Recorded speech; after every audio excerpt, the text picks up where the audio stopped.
watching Overdrive. Just earlier this month, Mercedes-Benz launched their very first ground-up electric vehicle in the country, the Mercedes-Benz EQE. Now, this makes it the brand's fifth electric vehicle to be launched in the country. And what better place to enjoy the zero-emissions SUV than in the clean and crisp air of Kashmir? Take a look.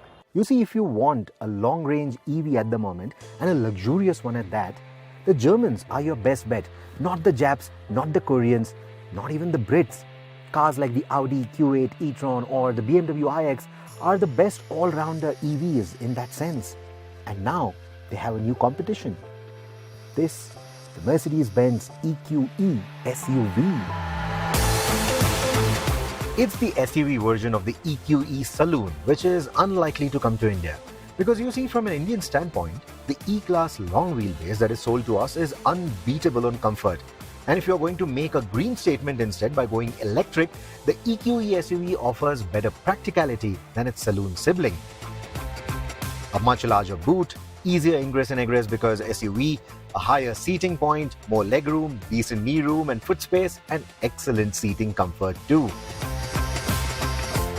The SUV also gets you the larger hyperscreen, so it gets you more tech compared to the saloon. The CarPlay looks beautiful. It also gets you this big map if you want. If you move to the 360-degree cameras, it gets you a really nice view of the surroundings.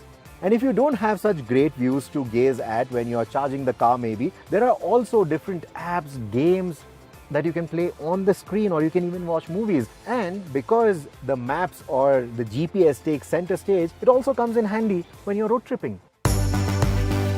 You can't play the games or watch movies on the move though. There are facial recognition cameras inside the car that instantly identify when the driver is looking at the screen and the road for too long. And then all sorts of warnings start coming up.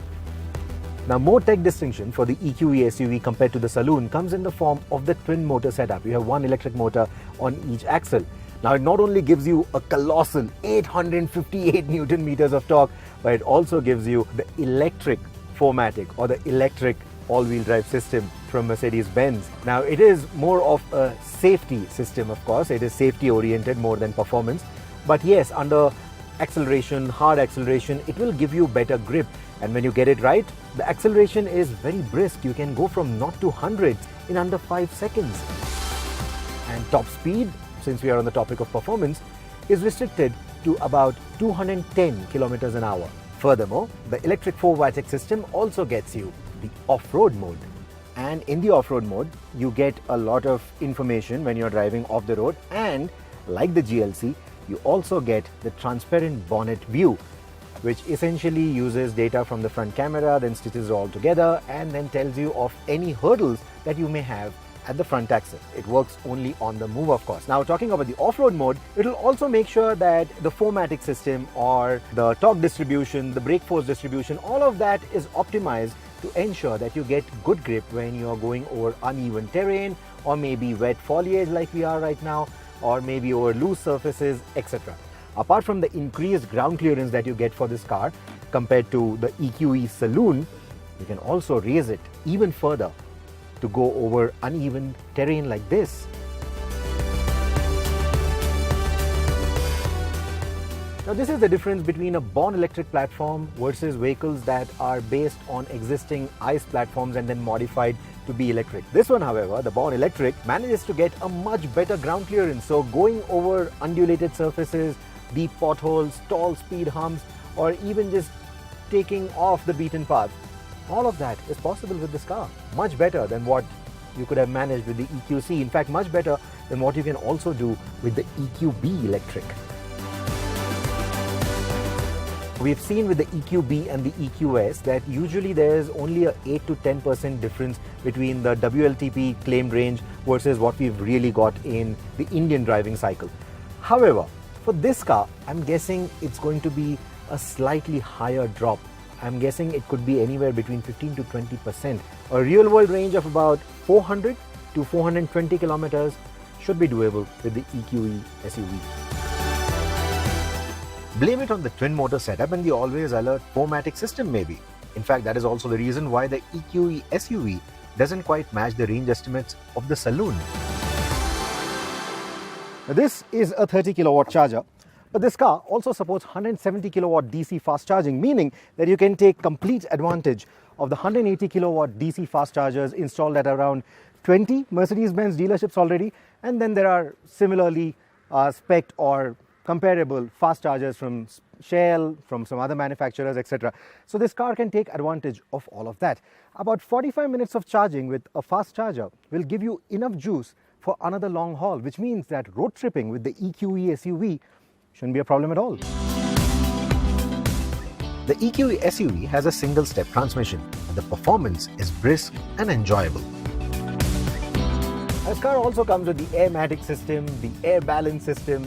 So essentially that will not only give you an excellent ride quality when you put it in the comfort mode, it will also gauge the number of people that are sitting inside the car, the luggage, etc. It will essentially gauge the load and then automatically set the ride height, automatically set the damping so that you get a comfortable ride, so that all the optimal aerodynamics are also achieved. All that is possible. Now when you do engage sport mode, the powertrain also becomes a lot more responsive. It feels a lot freer. In the comfort or the eco modes, it just feels a bit restrained. The car climbs inclines briskly too, and typical to an EV, there's never a dearth of power or torque. It's easy to maintain a steady power delivery, and in these narrow winding roads around Gulmarg, the EQE felt easy to maneuver. While the cabin feels roomy and the visibility for all the passengers is quite decent, for the driver, the high dashboard and the wedge shape of the car, which leads to a broad profile for the A-pillars, it can hamper cornering visibility quite often. And this wedge shape is the reason why I'll probably not buy the EQE SUV over the GLE. For me, the ideal EQE SUV would have been the GLE with an electric powertrain, but the designers at Mercedes-Benz think differently. They need the EQE to look more like the EQS. When you disassociate the EQE from its ICE predecessors, then you will see a lot of value from an EV standpoint. You see, it's fully loaded with all the bells and whistles that this platform or this car has to offer. So compared to its global variants, you don't really have to take a long options list. Most of it is right there. And then you add the niceties that the brand brings to you, like excellent service, a really long warranty package, a really good buyback package as well. So when you put it all together, when you combine all these things, the EQE easily becomes the best buy in the segment. The Mercedes-Benz EQE will go up against the likes of the Audi Q8 e-tron as well as the BMW iX in the luxury electric SUV space. We will take a very short break here on the show, but coming up on the other side, we get you acquainted with what the brand calls the SUV of scooters. Stay with us, you're watching Overdrive.